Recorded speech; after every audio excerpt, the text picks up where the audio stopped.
Eu já estou vendo alguns alunos meus aqui presentes.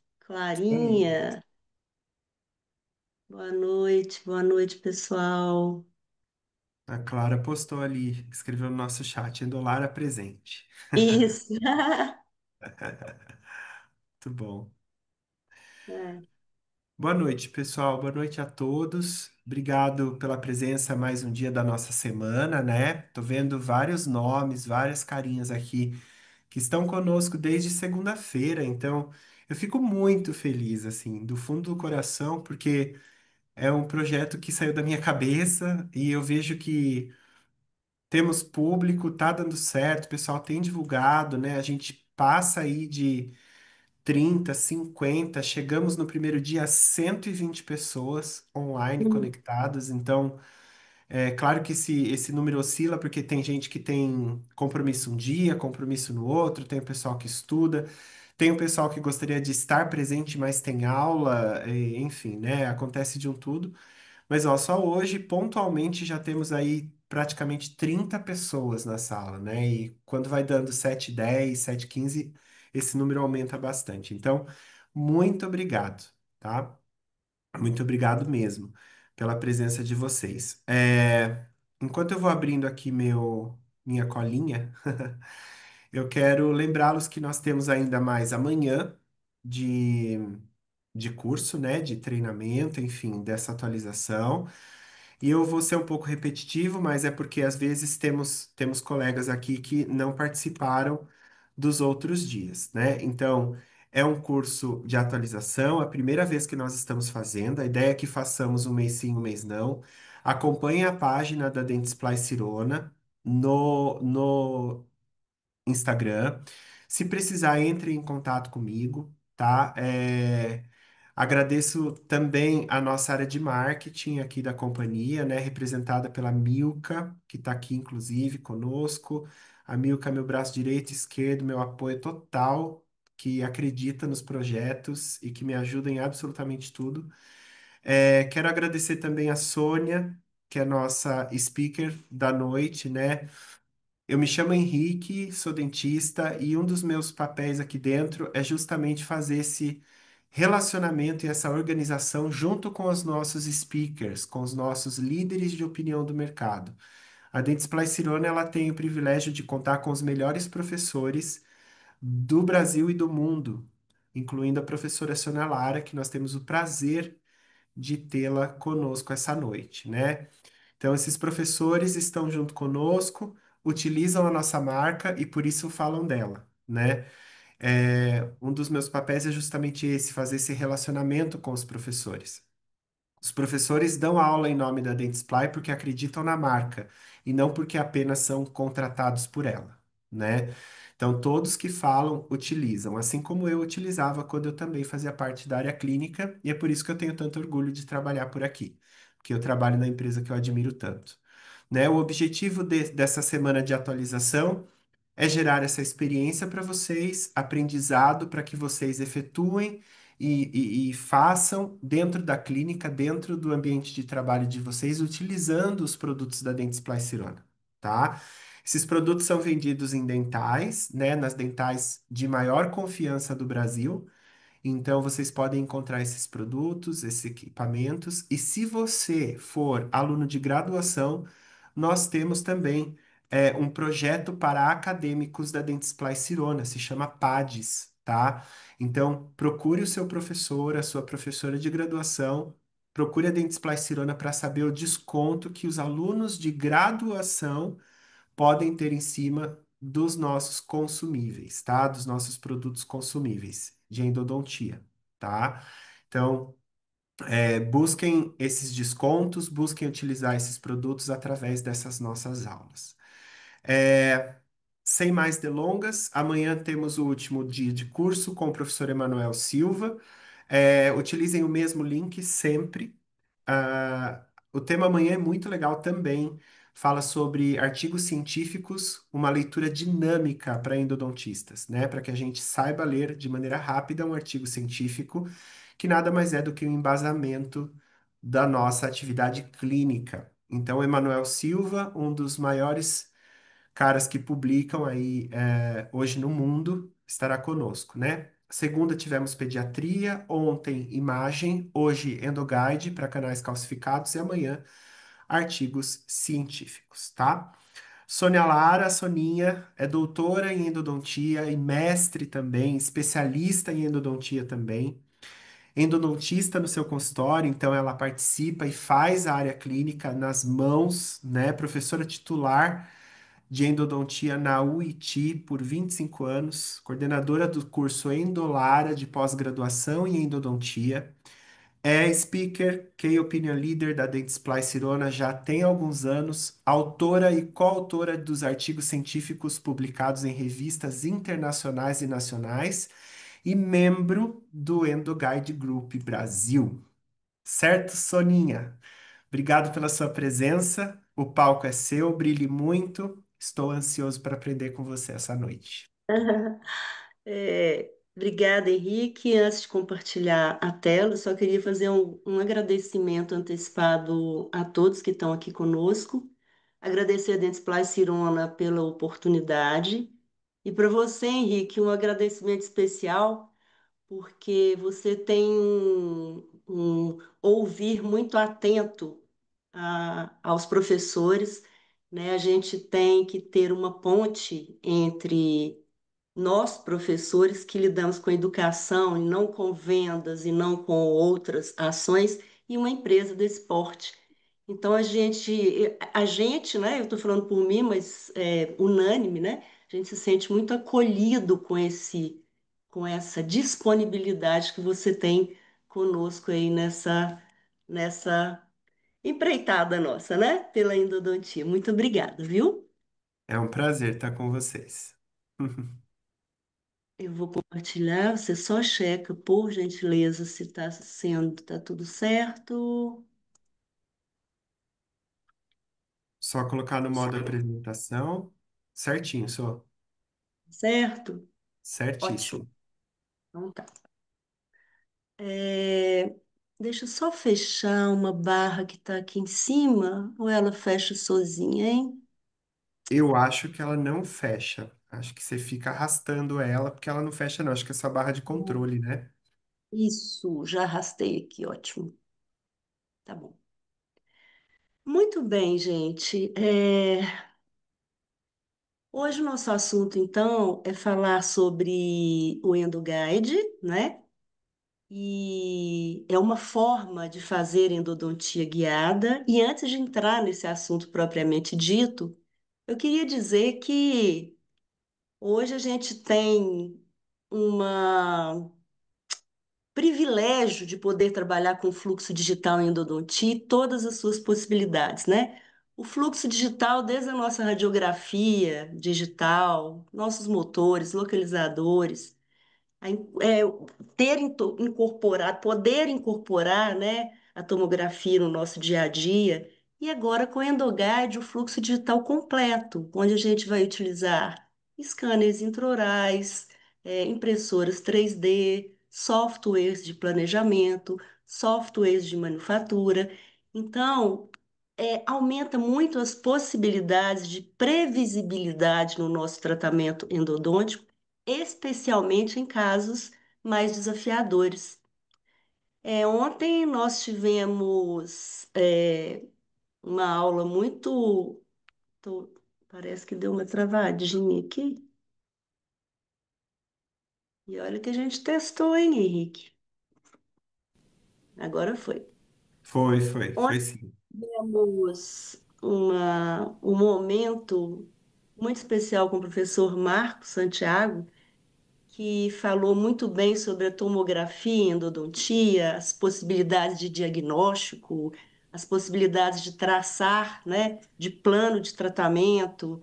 E a gente entende que a tomografia e a endodontia correm juntas, né? Porque a nossa profissão é uma profissão muito difícil. Entender essa anatomia tão complexa e todas as suas sua complexidade mesmo, né? A gente precisa muitas vezes da tomografia para que a gente possa entender melhor, traçar um diagnóstico melhor. um plano de tratamento mais preciso. É, de 2015, a Associação Americana de Endo e a Academia Oromaxilofacial, né, de Radiologia, eles pontuaram em um artigo no Update de 12 situações onde a tomografia computadorizada deveria ser recomendada no tratamento odontológico. Quando a gente leu esse artigo lá atrás, 9 dessas 12 recomendações são para endodontia. Então, praticamente, no tratamento endodôntico inteiro, a gente tem que lançar mão da tomografia num momento ou outro. Seja para diagnóstico, seja para plano de tratamento, né? Enfim.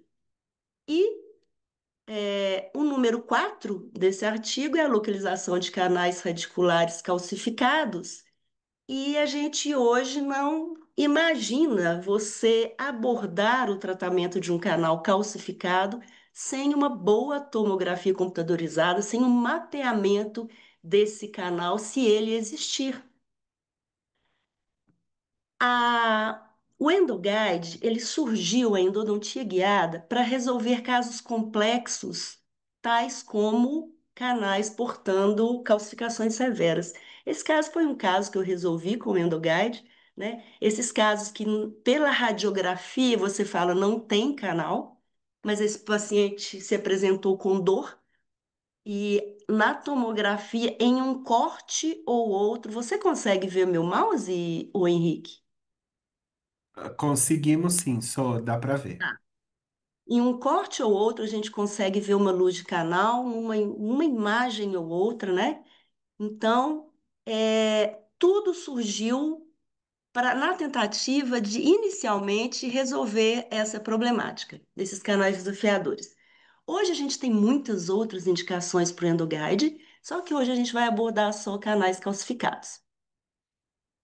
Então, gente, o que é EndoGuide? O EndoGuide é uma técnica que a gente utiliza uma guia cirúrgica prototipada que a gente posiciona em cima da superfície dos dentes do paciente e introduz uma broca por uma anilha de acesso, e essa broca vai percorrer essa calcificação inteira e vai te deixar na boca do canal com muita previsibilidade, porque essa guia cirúrgica vai sustentar o posicionamento dessa broca, né?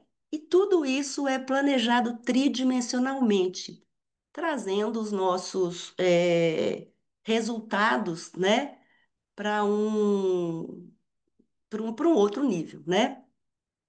Por que utilizar? Por causa disso. O índice de canais calcificados em dentes anteriores, principalmente por causa de trauma, e em posteriores por trauma também, né? Mas simplesmente pelo fato de que existe uma deposição de dentina secundária e terciária durante toda a vida, e as pessoas estão vivendo muito, né, hoje.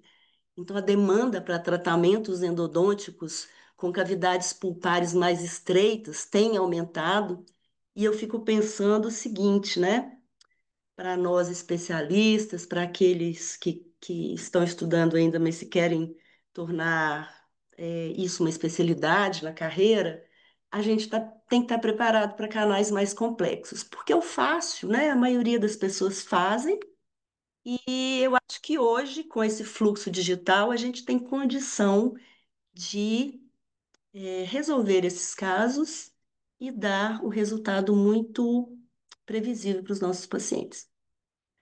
Quando você chega para você casos de calcificação pulpar, a gente tem que pensar se a gente vai intervir ou não. A gente entende que a calcificação é uma tentativa de cura do nosso organismo frente a um trauma, né? Então, por exemplo, né, um trauma, por exemplo. Então, se o paciente apresenta sentindo dor, né, um sintoma, ou aparecendo uma lesão periapical, aparecendo um sinal, a gente tem que intervir. Só tem lesão periapical o canal, o dente que tem canal. Só vai doer, né, aquela dor de origem endodôntica, aquele dente que, apesar de na radiografia estar calcificado, a gente sabe que tem ainda uma luzinha de canal dado pela radiografia, como a gente falou, né? Então, se você recebe um dente calcificado sem dor e ou na ausência de um sinal de uma doença, você não trata, você simplesmente acompanha, né? Bom, antes da endodontia guiada surgir, a gente fazia esse tratamento desses canais desafiadores a mãos livres. Como que a gente fazia a mãos livres? Após um mapeamento tomográfico muito acurado dessa luz de canal remanescente, utilizando magnificação, com muita experiência, né? Eu acho que o profissional para fazer um caso desse a mãos livres tem que ter muita experiência, utilizando ultrassons, insertos e fazendo pequenos desgastes, a gente fazia esses tratamentos assim. Entretanto, a gente entende que não é uma tarefa fácil. A própria Associação Americana de Endodontia fala que o tratamento endodôntico desses canais, portanto, calcificação severa, é um desafio muito grande e dependendo do grupo de dentes que você está fazendo, né, esse tratamento desses dentes calcificados, o índice de falha chega a 70%. Então, esse caso aqui é de um amigo meu super experiente, que trabalha super bem com microscopia, né? Mais de 30 anos de experiência. E eu sempre admirei muito o trabalho dele, Mauro Chagas, onde ele fez, né? A gente vê aqui uma luz de canal do terço médio a apical, muito tênue, mas sim, ele fez esse tratamento a mãos livres, usando magnificação e tudo que tem direito, após um mapeamento detalhado da tomografia e teve esse resultado aqui.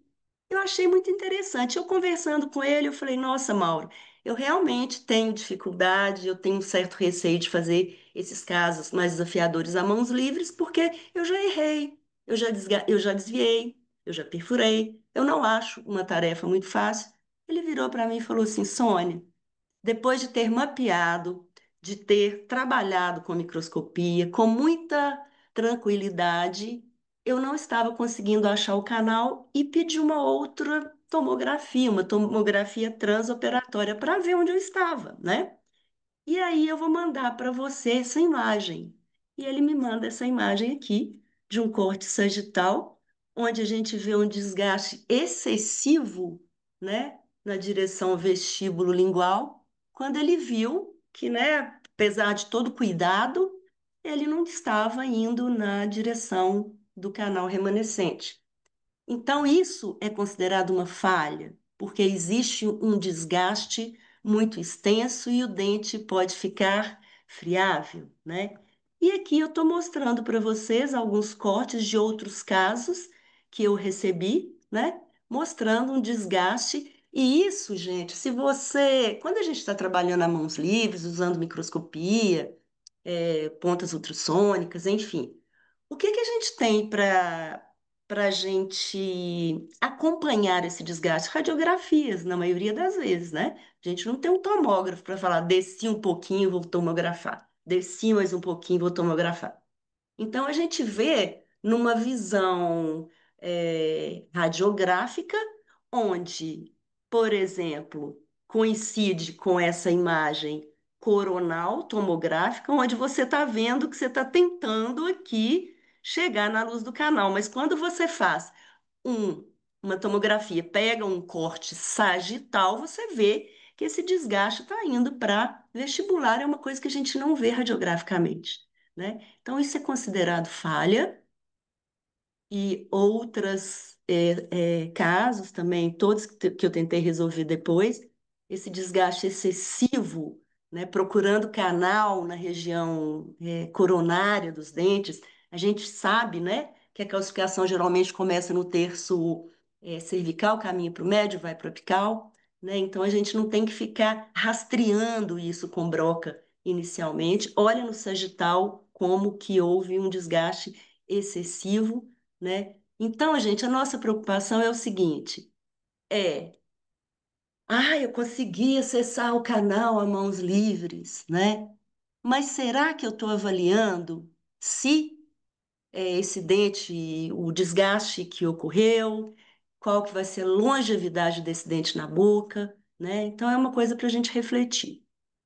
Então aqui a gente vê um dente rígido, um dente 21, que chegou para eu dar uma olhada depois dessa imagem estranha aqui, duas linhas, duas regiões radiolúcidas distintas, a paciente falando que foi para fazer uma endodontia e passou por dois profissionais e que eles não conseguiram encontrar o canal e se eu poderia ajudá-la. Quando eu coloquei essa paciente na cadeira, né, eu pedi o raio-x anterior, o dente era rígido, fui colocar um instrumento e daí um over muito cedo ao localizador apical. Foi quando eu pedi uma tomografia. Nessa tomografia, a gente vê nitidamente um primeiro desgaste, que corresponde a essa linha mais radiolúcida, né? E um segundo desgaste que chegou a perfurar aqui na vestibular, porque realmente uma imagem radiográfica para esses tipos de desgaste, né, não é uma coisa muito adequada. Enfim, virei para ela e falei: olha, para eu achar essa luz de canal original é uma tarefa muito simples para mim. Para eu resolver a questão da perfuração também não é complicado, e para reabilitar também não. A dificuldade é quanto tempo que esse dente vai ficar na sua boca? Ela falou, o tempo que for necessário, era um paciente muito jovem, né? E um dente que era rígido. E aí eu falei, tá bom, então você não vai morder nem algodão doce com esse dente. Quando ela topou a ideia, primeira coisa que a gente fez foi tratar a perfuração, descontaminamos a região, colocamos MTA, depois fizemos o planejamento do endoguide. A seguir, achamos o canal original com o endoguide, terminamos o tratamento endodôntico, deixamos já o preparo para o novo pino pronto para ninguém mais fazer qualquer tipo de desgaste adicional a esse dente. E esse dente foi reabilitado quando a gente pediu novas tomografias para a gente fazer uma análise especialmente dos cortes sagitais, onde a gente tem uma visão real, né, tridimensional do que aconteceu. Então, isso foi feito em 2017, né? Já temos aí 6 anos, então a gente considera um sucesso, né? Então, gente, a mãos livres eu queria deixar essa reflexão. O Endoguide não veio para tirar nada, né, de ninguém. Tem gente que tem mais habilidade para fazer, veio para somar, né, veio para ajudar a gente a ter mais previsibilidade e fica isso aí para a gente refletir.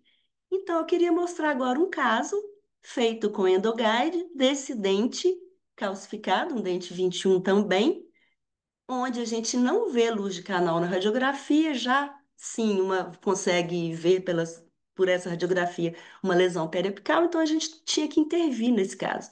Então vamos ver a diferença, né? Tratando esse dente com a técnica. Abaixando. Então aqui, gente, vocês estão vendo a guia, teve posicionada sobre os dentes da paciente. Vocês vão observar, gente, que essa guia tem algumas anilhas, duas anilhas para fixar a guia na maxilofundíbula e uma anilha para acesso. A primeira coisa que a gente faz é uma verificação muito criteriosa da adaptação dessa guia, porque Endoguide não admite erro, é técnica muito precisa, então a gente checa bem nas distais dessa guia, das janelas de inspeção, depois eu vou mostrar para vocês com mais detalhes. E se ela estiver perfeitamente adaptada, a primeira coisa que a gente vai fazer é fixar essa agulha, né, na maxila, no caso, né, o dente superior. O que é fixar? A gente vai introduzir a broca nessa anilha de fixação desse estoque, a seguir colocar um parafuso de fixação, Essa fixação é realizada em dois pontos. Então, a gente faz o segundo ponto aqui. Chegou no stop, a gente tira, já coloca o parafuso e, a seguir, introduz a broca, então, nessa anilha de acesso. E nesse momento, então, após a guia estar completamente estabilizada no ômero, né? Essa broca, então, vai percorrer todo o caminho da calcificação de maneira muito previsível, porque esse trajeto foi planejado tridimensionalmente, né? A gente vai ver daqui a pouquinho, e não é de entrar de uma vez para o início ao fim, não, porque a gente provoca muito debris, né? Existe muito desse falsificado, então é bom a gente chegar em dois ou três passos, tirando essa broca, limpando essa broca, né? E a seguir, acesso, a gente remove a seguir, faz uma pressão de mídia na região onde o músculo é fresado. A anestesia ocorre de maneira muito tranquila. E aí sim, a gente vai isolar. E agora é a hora do frio na barriga. Nós vamos introduzir uma lima e ver se essa broca no canal dele. A gente aproveita, coloca um localizador apical e a gente encontra esse canal, chega com essa lima até o comprimento de patência. Depois que chegamos até o comprimento de patência, nós vamos radiografar para ver se deu certinho mesmo. E olha só o nosso resultado. O dente calcificado, totalmente calcificado na radiografia, o que na tomografia, obviamente, a gente encontrou o canal, né? Com a lima, depois que a gente fez a técnica do endoguide e depois da obturação. Então, aqui, se a gente for fazer uma tomografia para ver o resultado disso aqui, a gente vai ver que, independente do corte ou do ângulo, né, que a gente for observar essa imagem, ela é. Então, a gente entende que essa broca não tem esse diâmetro todo, né? As pessoas às vezes falam, nossa, desgasta dente demais. Tem uns trabalhos hoje na literatura mostrando que é o contrário, né? Que o desgaste à mão livre e a perda de estrutura dentária é bem maior. E o acesso minimamente invasivo, né? Como que a gente preserva a estrutura desde o início ao fim, quando a gente pode, a seguir, fazer uma restauração simples, né? Só é, utilizando resina, sem precisar de colocar pinos de fibra de vidro, enfim. Então, gente, para fazer esse endoguide dessa forma tão precisa, a gente patenteou. Por que que a gente fica falando endoguide, não endodontia guiada? Porque endoguide é uma forma muito específica de fazer endodontia guiada. Teve um tempo, estão fazendo 9 anos que a gente trabalha com essa técnica. Teve um tempo que a gente tinha 50% de acerto. Em 10 a gente acertava 5 e errava 5, né? Foi muito estudo, foi correr muito atrás para a gente descobrir, né, aonde que a gente estava falhando. A falha poderia ser desde a tomografia, que existe um protocolo específico para fazer o endoguide, até a cura da resina, até a anilha que você vai colocar, até o software que você usa. Então, assim, hoje a gente tem um índice de sucesso de 95%. Então, o endoguide hoje não é uma endodontia guiada qualquer, né? Às vezes a gente fica muito triste porque às vezes um profissional faz uma endodontia guiada utilizando um software aleatório sem entender muito das nuances da técnica, do início ao fim, que são muitas variáveis, dá errado e fala, olha, isso não funciona. Então, a gente patenteou como Endoguide porque a gente tem uma fórmula muito previsível, né, que dá muito certo, que hoje, graças a Deus, a gente tem 95% de sucesso com ela e a gente está salvando dentes como nunca, né? Então, isso aqui é uma homenagem ao Vinícius. Vinícius é meu primo, é muito experiente no digital, né? Que ele que toma conta toda dessa parte de planejamento, de aquisição de imagem, né? E só para falar que a Endoguide tem um protocolo de aquisição, não é uma tomografia comum. A gente tem aí, por exemplo, usar o Arcflex, separar afastar todo o lábio, língua. A gente precisa de um FOV, pelo menos médio, um campo de visão pequeno para endoguide não funciona para a gente fabricar essa guia, para a gente trabalhar nessa guia. Tem que ser uma tomografia de arco completo, né? A gente tem que fixar essa guia. Em casos onde a broca a gente tem limite de comprimento para ela atingir a luz remanescente, então eu só estou julgando umas coisas dentro do nosso protocolo para vocês verem que isso tudo foi muito sofrido, né, para a gente chegar a esse resultado. Mas antes, quando a broca não chegava no canal apical que a gente queria, o que que as pessoas faziam? Simplesmente usavam brocas mais finas e mais longas para chegar lá. Só que ela flamba e não chegava no canal. Existe a questão da flambagem.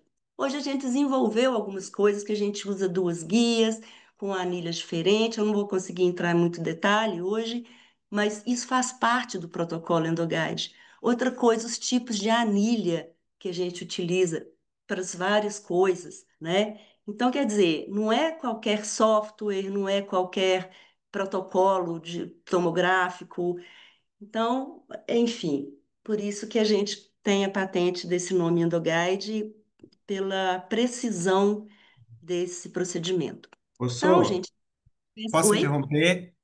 Claro, Legal. Ó, a Ana Paula, aqui no nosso chat, tá perguntando as brocas são de qual tipo? tá. Se ela me permitir, eu vou falar daqui a pouquinho, pode ser? Pode. E o É Gabriel referente. tá perguntando em relação ao endoguide em dentes posteriores. Ah, eu É, vou falar também. Meu xodó. também Pode esperar um possibilidade de pouquinho? cobertura, sim, sim, sim. Dente com reabsorção interna muito grande, o endoguide é indicado também, ou pode fraturar o dente? Bom, tá. Podemos ir para frente, falar isso Vamos, daqui a vamos pouco? sim. Só para Tá. não deixar E passar aí, aqui.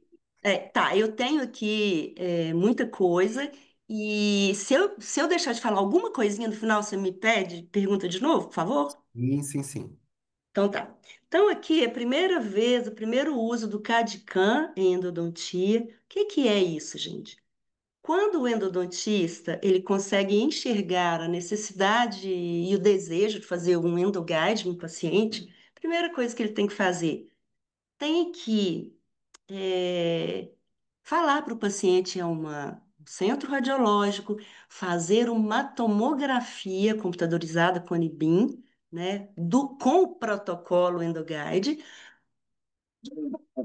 perdão. O paciente vai passar por um escaneamento intraoral. O resultado dessas duas imagens, o escaneamento, então, vai fundir, né, a superfície do escaneamento com a superfície dos dentes tomografados, e isso vai para um software. Nesse software, o radiologista vai fazer, então, o planejamento dessa guia. Se vocês observarem, o endodontista até agora pediu o paciente para ir na radiologia. Essa parte toda de planejamento é executado por um radiologista, né? O endodontista não precisa de ter um tomógrafo, não precisa de ter um scanner, né? Precisa de mandar para um radiologista experiente que lida bem com o fluxo digital, né? Então aqui, ó, no dente 11, que é o nosso foco, isso aí é o radiologia trabalhando com software. Se vocês observarem, no fundo são imagens tomográficas e essa linha laranja que vocês estão vendo, estas linhas laranjas, são a representação do escaneamento intraoral. Se vocês observarem, a superfície do escaneamento tem que coincidir exatamente com a superfície dos dentes da tomografia e nos tecidos moles também. Porque pela tomografia eu vou planejar. o percurso da broca. E pelo escaneamento, eu vou planejar a construção da minha guia. Aqui vocês estão vendo o planejamento virtual e tridimensional dos parafusos de fixação. A seguir, o planejamento exato do percurso que essa broca vai percorrer, né, ao longo de todo o tecido calcificado até te deixar na boca do canal. Gente, isso é um software de implante, né? Isso não foi inventado por endodontista.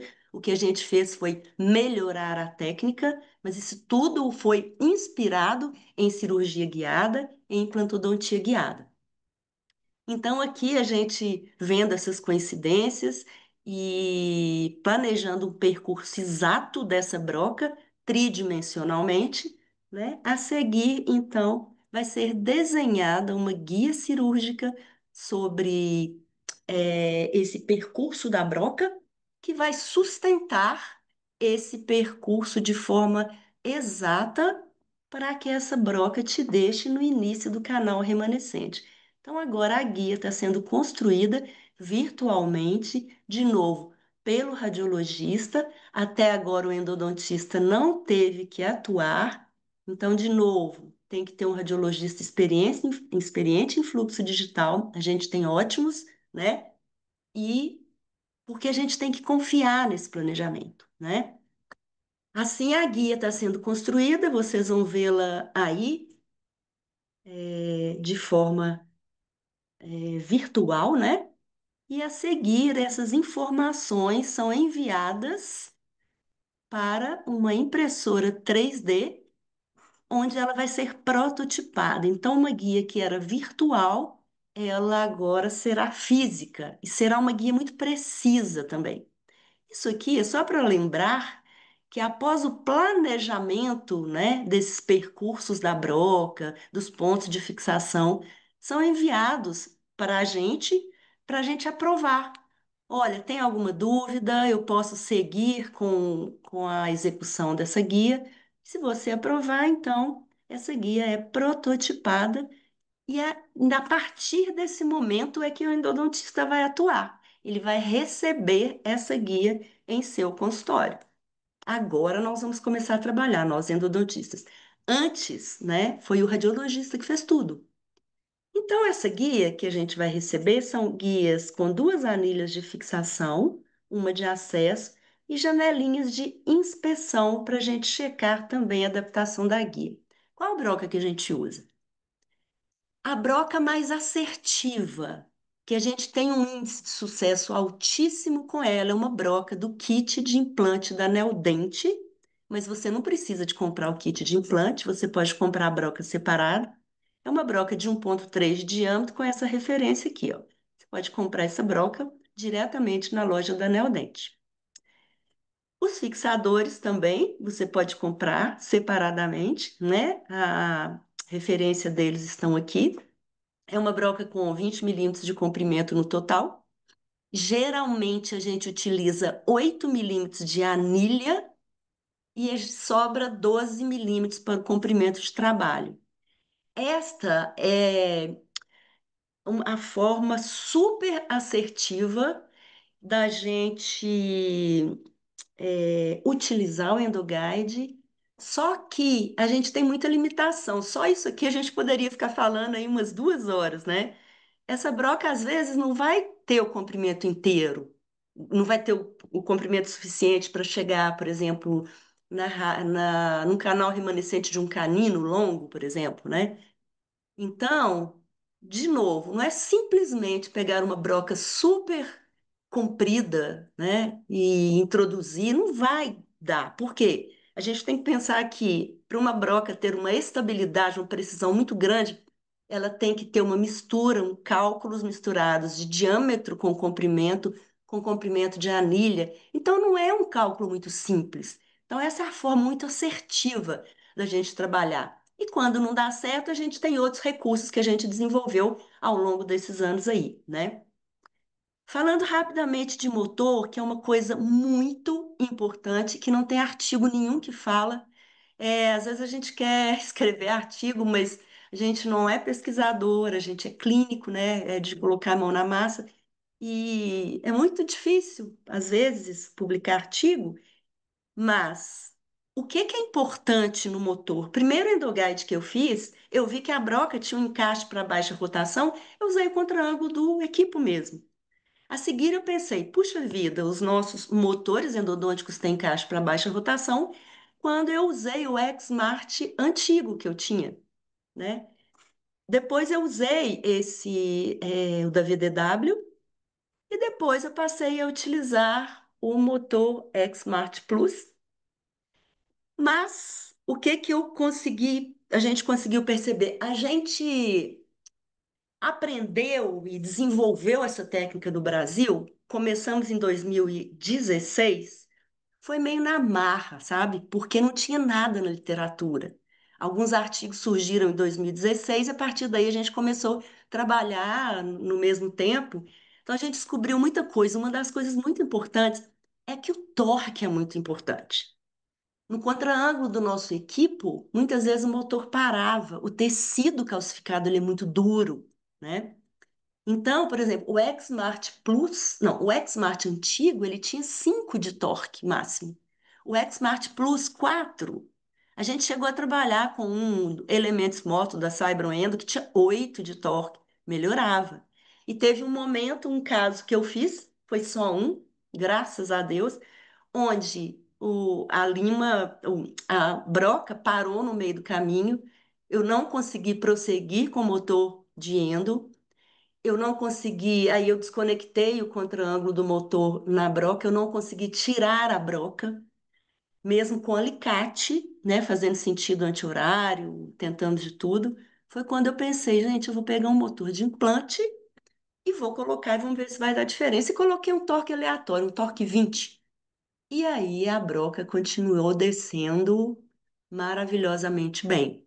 O que eu quero dizer é o seguinte: a gente tem motor de endo, ele funciona, mas faça pequenos avanços, né? Não vá com muita sede ao pote. Chega lá umas 3 vezes, vai um pouco, tira um pouquinho do debris que forma, do tecido calcificado que está lá dentro, irriga dentro da anilha, vai uma segunda, uma terceira vez, né?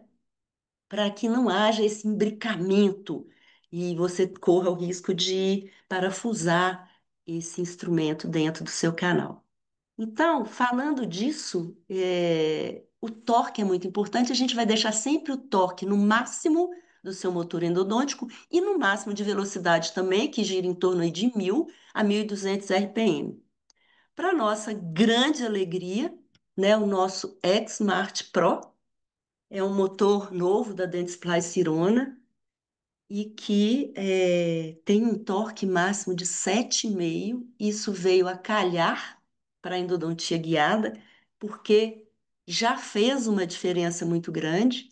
Eu já fiz, né, um endoguide com esse motor, eu só não coloquei aqui porque tem que editar o vídeo, enfim. Fez uma diferença muito grande, então lembrar que usando esse motor novo, a gente tem uma possibilidade de trabalhar com mais tranquilidade com essa broca, né? Usando o torque máximo, uma velocidade aí variando de 1.000 a 1.200 RPMs. É, muito bem. Eu lembro um monte de coisa que eu queria falar, mas eu vou tentar resumir um pouco para não passar muito do tempo. Então, gente, o endoguide é uma técnica de acesso, não é uma técnica endodôntica. Depois que a gente faz o acesso através dessa guia, desse planejamento virtual e desse procedimento, a gente realiza a endodontia de forma convencional, né? Então, aqui tem um videozinho mostrando mais um tratamento que era de um dente calcificado, onde o profissional já começou um desvio aqui e onde chegou esse caso para a gente realizar o endoguide de forma a encontrar essa, essa luz remanescente apical. Então, aqui eu vou tentar falar mais detalhes para vocês. Após, então, checagem da adaptação dessa guia, gente, às vezes a pessoa fica assim, ah, eu não quero fresar osso. Essa fresagem não vai pegar raiz de dente vizinho, ela é planejada tridimensionalmente, né? Se você não fixa, você não vai ter uma estabilidade máxima dessa guia. E se essa guia bascular o mínimo possível, você não vai encontrar a luz de canal. Então, de novo, uma técnica muito precisa, a gente tem que estar atento a todos os detalhes. Se você provar essa guia, por exemplo, e ela não estiver perfeitamente adaptada, devolve para o radiologista. Aqui, gente, mostrando, olha só, a irrigação dentro da anilha. Olha como que sai, né? Um tecido branco, tecido falsificado mesmo. Olha como que a broca sai muito, muito resíduo, né? Muito tecido. Então, e às vezes é muito rígido esse tecido. Às vezes você tem que botar o dedinho aqui para ajudar o motor a vencer esse, esse tecido falsificado. Tudo é planejado para você chegar até o stop. Então, você vê que você entra a broca inteira na hora de fixar, entra com a broca inteira na hora de acessar. Aqui mostrando, então, os pontos, né, de fixação. Você vai avisar o paciente que ele vai para casa. Assim, não é uma mentirinha, não faz mal. Quando usar, que não precisa de sutura, que não vai doer, que por 4 dias a uma semana, isso já vai ter que cicatrizar. Após, então, a retirada da guia, o isolamento absoluto e tentar, então, introduzir a língua no canal remanescente, na luz remanescente, e a seguir a gente acha o cumprimento de patência e vai fazer o tratamento endodôntico de forma habitual. Eu gosto muito da Wave One Gold. Trabalho muito com Wave One Gold. Então, aqui, por exemplo, eu estava usando a Miriam, né? Que tem T035, e aqui fazendo toda a instrumentação com esse instrumento. Sempre com patente, enfim. Depois, utilizando, fazendo, né, PUI, a agitação da solução é, ligadora com pontas antiquímicas. Nesse caso, a gente optou, então, por colocar Intracal, que é um peróxido de cálcio, da Ultrabent. A gente gosta, a gente tem como protocolo, em caso de contaminação, utilizar essa aplicação como um plus, né? Uma coisa a mais contra as nossas grandes inimigas, que são as bactérias, os organismos. Então, aí a gente colocou o Tracal, selamos o dente e 15 dias depois a gente realizou, então, a obturação desse dente de forma adequada e depois esse dente foi para reabilitação. Então, lembrando que a gente tem a possibilidade de trabalhar com todo o fluxo digital, né, do início ao fim. E que o EndoGuide é uma técnica simplesmente de acesso. Então, olha lá, colocamos no tracal e agora vamos vedar e depois, numa outra sessão, o caso anterior, antes da endodontia guiada e depois da obturação.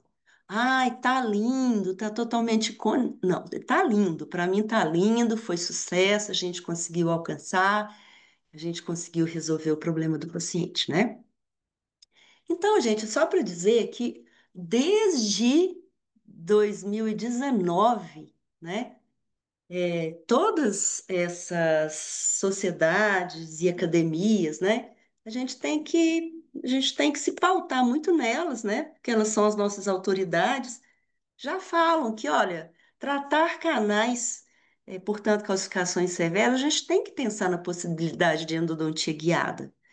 É, infelizmente, mudança de paradigma é difícil mesmo para algumas pessoas, né? Mas eu não entendo como a tecnologia veio para nos ajudar, existe ainda muita resistência para isso. A endodontia guiada hoje é ciência, nós temos dezenas e dezenas de artigos provando isso, né?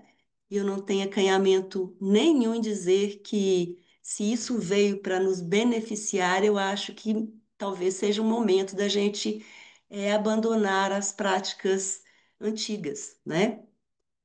Então, rapidamente, como a endodontia guiada surgiu, foi um artigo de um escandinavo em 2016 falando: será que se a gente usar a técnica, o fluxo digital, a técnica CAD/CAM endodontia, vai me ajudar a resolver os casos de calcificações severas?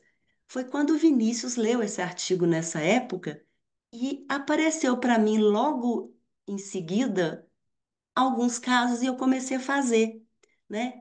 Nesse momento de 2016 a 2018, começaram a surgir vários artigos científicos que mostravam muitas vantagens na endodontia guiada e algumas contraindicações. Como vantagens, esses artigos falavam: olha, é uma técnica muito promissora, onde a gente tem um acesso minimamente invasivo, onde a gente tem um tempo mínimo muito menor de trabalho, onde a gente tem uma previsibilidade muito maior nos nossos casos, onde a gente não precisa de usar a microscopia operatória para resolver estes casos. E não precisa haver muita experiência para realizar essa técnica. Isso é, clínicos menos experientes poderiam, então, solucionar esses casos mais complexos, utilizando a técnica da endodontia guiada. Isso é uma mudança de paradigma, sim, né?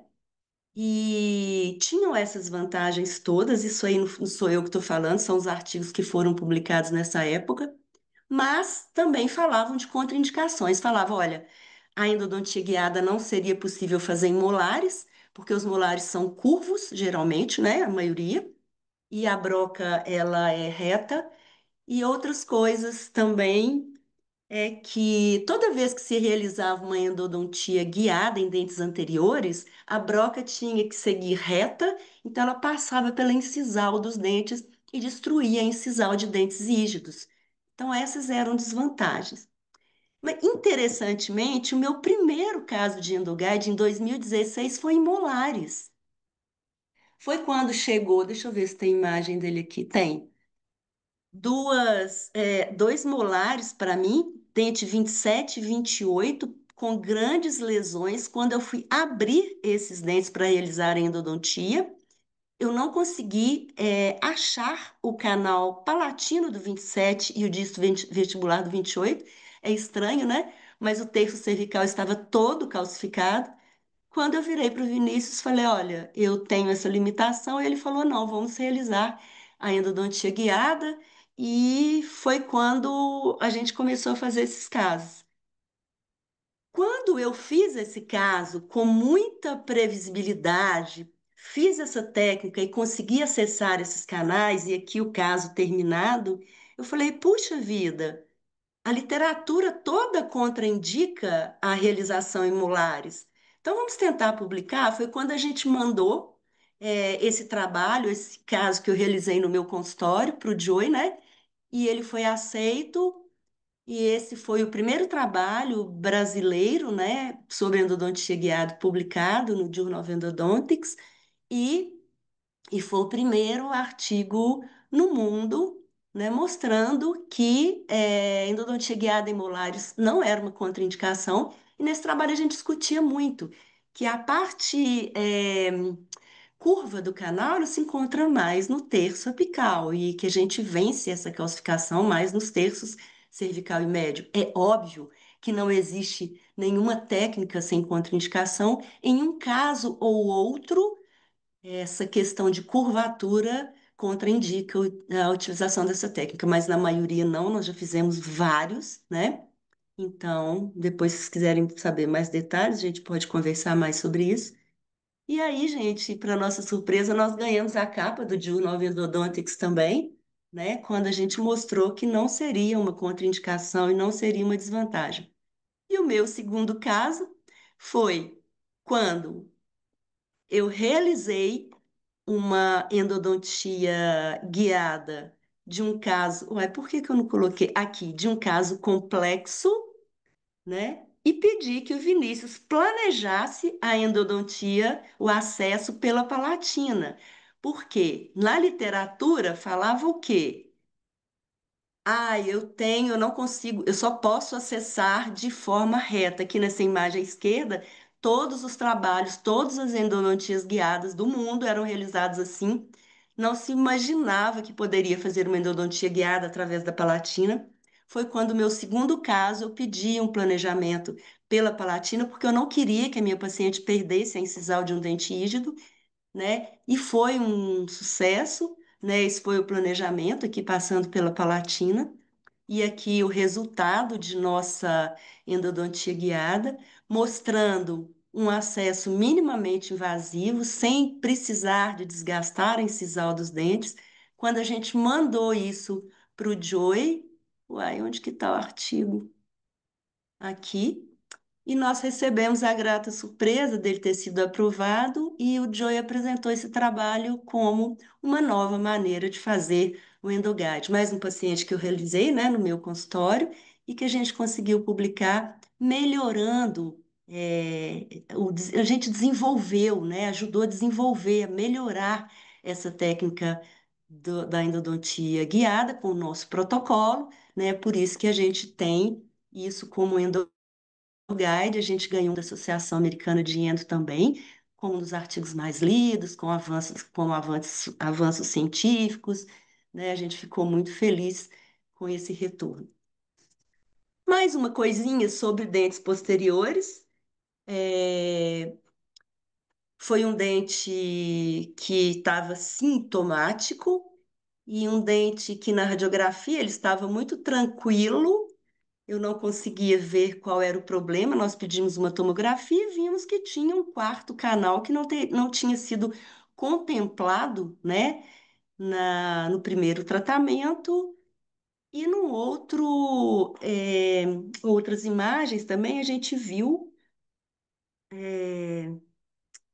na raiz palatina uma lesão. Isso tudo a gente não conseguiu ver no raio-x, né, enxergar no raio-x. E aí a gente fez então um planejamento para alcançar esse MV2, que a luz de canal começava depois do terço cervical, e aproveitamos também, fizemos o planejamento para remoção do pino de fibra de vidro do palatino, que é uma segunda indicação do endoguide que a gente não vai falar aqui. Essa foi a guia e aqui mostrando, né, o acesso no MV2 e aqui depois na remoção do pino de fibra de vidro através da técnica do EndoGuide, aqui o resultado final. Gente, eu queria terminar, porque eu não posso me delongar mais, com uma pequena homenagem à minha linda equipe, que trabalha, as meninas que trabalham comigo, todas foram minhas ex-alunas, né? Uma equipe que tem me ajudado na nossa escola Endolar, que são minhas mãos direitas, esquerdas e dois pés, né? Minha pequena homenagem a elas e convidá-los para nos seguir no Instagram, porque a gente coloca muita coisa legal, a gente faz muito curso legal e a gente trabalha muito com o EduGuide, né? E uma segunda coisa que eu queria pedir é que vocês acessassem esse QR Code da Dentsply Sirona, que é uma pesquisa de satisfação que a empresa pede que a gente faça, né, para ver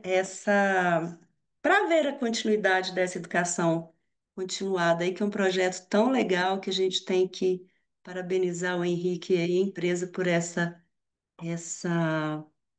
oportunidade, né? Então, eu vou parar de compartilhar minha tela. Aí, voltamos aí, Henrique? Voltamos sim. Já já eu vou colocar aqui no chat também Já já não, agora. Eu vou colocar no chat o link da pesquisa de satisfação. Então, quem está direto no celular pode clicar no link ao invés de ler o QR Code, tá? Então, a pesquisa de satisfação também já está ali no chat para vocês. Soninha, seguinte, só revisando aqui a questão das perguntas no chat, tá? Você falou dos tipos das brocas, né? Sim, Então, check. Em relação ao endoguide de dentes posteriores, seria uma possibilidade ou a curvatura ainda é um impedimento, você também falou, certo? certo. Check. Deu para Ah, entender bem a eu, explicação? Será que eu, foi eu suficiente? acredito que sim, né? Quem perguntou foi a Yara. Então, Yara, se manifeste caso não tenha Não foi entendido. suficiente? Fala aqui que a gente É, discute. exato. Dente com reabsorção interna muito grande. O endoguide é indicado também ou pode fraturar o dente? Olha, a própria reabsorção, né, dependendo do grau de reabsorção, já é um fator de perigo, né? Então, teria que avaliar, né, o nível dessa reabsorção, o grau de dificuldade, a necessidade de se fazer um tratamento endodôntico, em alguns casos não é necessário, né? Então, isso tem que ser avaliado individualmente. Não dá para a gente botar isso num pacotão e falar pode fazer em caso de reabsorção e não pode. Certo. Profundidade, qual é a profundidade da fixação óssea? Como é feita a aprovação da guia quando o radiologista faz o planejamento inicial? O endodontista precisa ter algum software? Então, vamos lá, fala primeiro aí. Qual que é a profundidade da Qual é a fixação? profundidade da fixação óssea? Tá, então vamos lá. Primeiro. Profundidade da fixação. Quem vai checar essa profundidade é o radiologista. Ele vai checar uma região óssea mais ampla, mais robusta, e ele vai, essa broca geralmente, ela entra geralmente 3 a 4 milímetros no osso. Então, como que a gente faz? A gente não tem nem que preocupar com isso, que ele vai colocar uma anilha maior ou menor para que você entre com a broca inteira. Isso tudo já é planejado pelo radiologista. Se você tem que entrar mais um pouquinho, a anilha ela é mais curta, você ganha mais profundidade em broca. Se você precisa de entrar menos, a anilha é maior, então a broca entra aqui para aqui. Então, essa profundidade ela é calculada com muita precisão pelo radiologista. É uma coisa que o endodontista não tem que preocupar na realidade, né? Que A isso é própria planejado anilha de uma trava, forma. né? Porque aí Ela se você vai trava. usar a broca, a anilha trava. Então, você vai usar a broca até o stop dela. Então, isso é planejado quantos milímetros que ela vai entrar, a posição que ela vai estar, né? A Fernanda que perguntou. Então, Fernanda, a hora que você pratica. Eu aprendi isso recentemente também, tá, Fernanda? Aprendi estudando com a Sônia. Ah, Prestando que bom. atenção, pegando nas coisas lá que a Sônia leva para os hands-ons. Então, a profundidade é exatamente assim. Você vai colocando. É como se fosse o stop da lima mesmo. Você vai colocando Exato, a boca até o stop e você para naquele stop que a própria anilha te trava. E aí, Soninha, a exatamente. própria Fernanda pergunta do software, né? O endodontista precisa Ó, ter o software? o planejamento dessa guia, o planejamento do percurso da broca, tudo isso é feito em software pelo radiologista. Então, o endodontista não precisa ter um software. A gente usa esse software para fazer todo esse planejamento. Então, não é que o endodontista não, às vezes ele não tenha, não é que ele não tenha competência para isso, talvez ele não tenha experiência para fazer isso. E para fazer isso, você tem que ter software, você tem que ter todo o resto do fluxo digital para você fabricar a sua própria guia, que eu acho que não é uma coisa muito interessante para o endodontista. Uhum. Então, não precisa de ter o software, não. Geralmente o Vinícius usa alguns tipos de softwares diferentes, mas ultimamente ele tem usado muito o Implant Studio da Trishape para fazer os planejamentos. Outra pergunta da própria Fernanda, ela diz que a taxa de sucesso é alta, isso está super claro, mas tem alguma principal causa de falha? Quando acontece falha, qual é a principal causa? Demais. Nossa, A falha, ela pode estar desde da tomografia que o paciente vai fazer, ele mexeu para um planejamento errado do radiologista que não é experiente, para a cura da resina na hora da fabricação dessa guia, para a fusão de malhas. Então, quer dizer, é uma série de fatores que tem que ser muito específicos para não haver erros. Mas para o endodontista, o que que você tem que fazer? Você tem que pegar o planejamento para aprovação que você recebe e olhar nos comentários.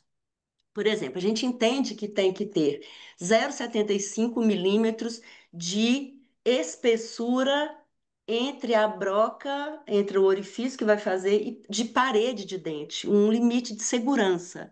Então, tem alguns casos no planejamento que ele fala: olha, o nível de segurança está abaixo do ideal.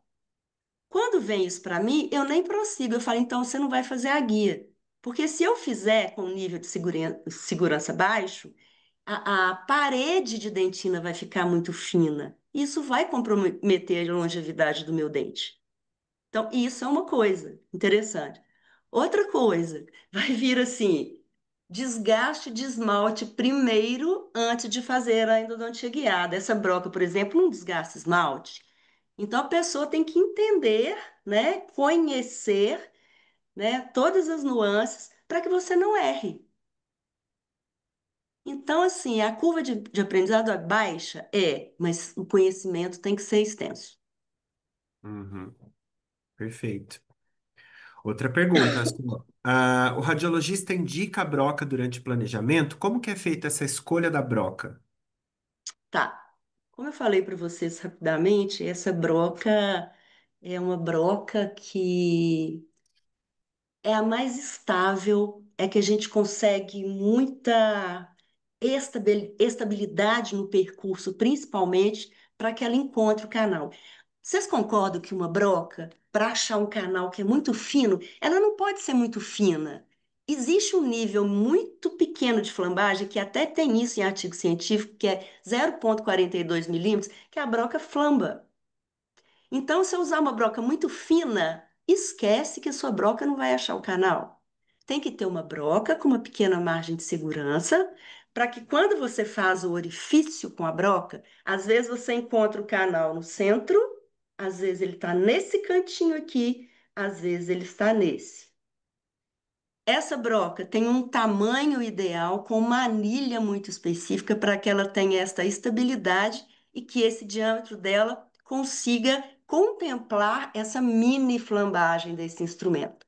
Então, não é uma broca qualquer, a gente já testou brocas de 1 milímetro de diâmetro, 0,8, que a gente usa numa outra coisa que a gente faz, mas não numa técnica clássica de endogate. Perfeito. Ah, precisão de valores, mais ou menos, de impressão da guia, Tá, e também indicação de radiologista, né? Isso vai variar tá. muito, né, de estado para estado, enfim, mas se quiser falar um pouquinho sobre isso, por favor. Olha, aqui em Minas Gerais é ridiculamente barato. A gente tem a oportunidade de ter todo o nosso quintal do Endoguide aqui, né? Por exemplo, na nossa escola, a gente tem um desconto que o paciente paga 300 e poucos reais por tudo, existe uma adesão muito grande. Tudo que eu falo, gente, é o seguinte: é a tomografia que o paciente tem que fazer, é o escaneamento intraoral, é o planejamento dessa guia pelo radiologista, é o tempo desse radiologista, é a prototipagem dessa guia, né? Então, para dentista aqui deve ser em torno de R$ 600, 700, eu acho que é muito barato. Em Belo Horizonte, ó, em São Paulo, a gente tem ótimos lugares com pessoas que planejam super bem. Por exemplo, na Indoor, né, que é um pessoal que veio fazer um curso com a gente aqui lá no início, o Vinícius tem acompanhado durante esses anos todos, que faz super bem.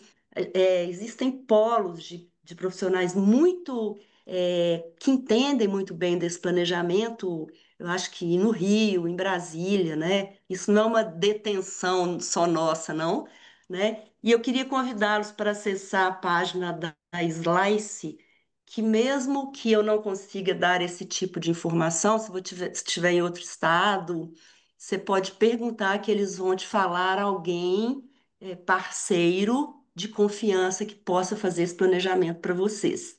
E no site da Slice também tem valor, tem o protocolo que tem que ser feito, protocolo de aquisição, tem uma coisa muito detalhada, uma parte lá só de EndoGuide, que eu acho que se vocês entrarem lá, vocês vão entender melhor esse processo. E vou aproveitar e complementar a fala da Sônia, porque a Dentsply Sirona ela tem um conjunto de soluções. Então, se estamos aqui hoje é porque confiamos na qualidade da empresa, né? A Dentsply Sirona ela é sempre baseada em artigos científicos, em estudo e pesquisa. Então, nós também temos toda a parte digital, né? O Vinícius, inclusive, da Slice, ele também é um speaker da Dentsply Sirona. Acompanhe as nossas redes sociais, Dentsply Sirona Brasil e VDW Dental Brasil, porque a gente sempre lança cursos. E através dos cursos, a gente faz contatos, né? Então, todos que estamos aqui hoje somos dentistas. Vocês agora têm o contato da Sônia também. Tem vários professores super importantes aqui na aula. Tem pessoas, inclusive da América Latina. A Argelis acabou de entrar, a Armida acabou de entrar, no Peru, no Chile. Tem colegas aí do mundo todo para que vocês compartilhem informações e conheçam valores, preços, protocolos de diferentes laboratórios, diferentes profissionais, né? Mas sempre usando produtos da Dentsply Sirona, né? Sônia, outro comentário aqui do Vinícius, tá? Vinícius Blom Teixeira. Brocas de diferentes marcas têm mesmas medidas, porque ele tem um kit da DSP, mas geralmente usam referência da Neodent, né? Uma vez faltou avançar um pouco mais em um caso que ele fez. É, a DSP a gente conhece e a gente tem utilizado essas brocas da DSP com diâmetros um pouquinho menores, de 1,0, de 0,8, mas a gente não usa essas brocas como primeira escolha, justamente pelo fato do diâmetro ser menor. Às vezes a gente consegue brocas mais longas, né? Como também brocas de outros kits de implante, por exemplo, Straumann, por exemplo, que tem brocas muito mais longas, né? Mas a questão que a gente tem que pensar é o seguinte: quanto mais fina é a broca, quanto mais longa é a broca, mais ela vai flambar, mais ela vai perder em estabilidade e a gente não vai encontrar o canal. Então tem que ser muito preciso. Então a que a gente mais acertou, a que foi mais assertiva, que a gente conseguiu reunir num pacotão até agora, são essas brocas de 1,3 da Neodente. Agora, a gente desenvolveu outras coisas, por exemplo, se a broca não chega no comprimento ideal, a gente usa duas guias, aí a gente pode usar a broca da DSP na segunda guia, né? Mas não como primeira escolha, não. Lembrando que, infelizmente, a Dentsply ainda não tem as brocas, né? Estamos aí tentando galgar um projeto, né, para essas brocas do EndoGuide, mas ainda não temos, tá? Infelizmente. Se alguém perguntar ou pensou a respeito. Tem uma última pergunta aqui. A Ana Paula e o Vinícius fizeram mais perguntas, mas elas já foram todas respondidas. Tem uma última pergunta da Yara, tá? Você já falou sobre isso, mas eu acho que é legal reforçar, tá, Sônia? Unidade calcificada sem a presença de lesão e sintomatologia dolorosa. O tratamento é desnecessário, correto, professora? Não, Yara, é necessário. Se o paciente sente dor e você fez um diagnóstico preciso e a origem da dor é naquele dente calcificado, é porque tem canal, essa dor vem de tecido de cavidade pulpar, geralmente localizada apicalmente. Então, é necessária a intervenção, sim.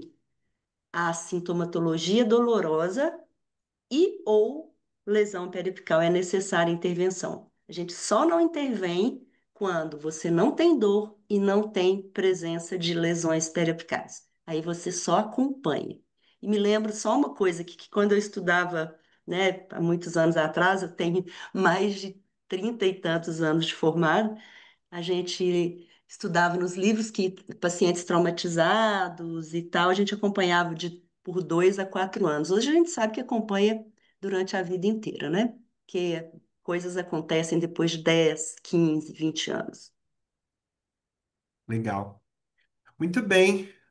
8h15, mantemos aí nosso planejado sempre, né? De ser uma aula dinâmica, ser uma aula interessante, que não segure tantas pessoas por muito tempo, porque todos merecem descansar. Merecemos, né? Eu estava até comentando com a Sônia que eu tô aqui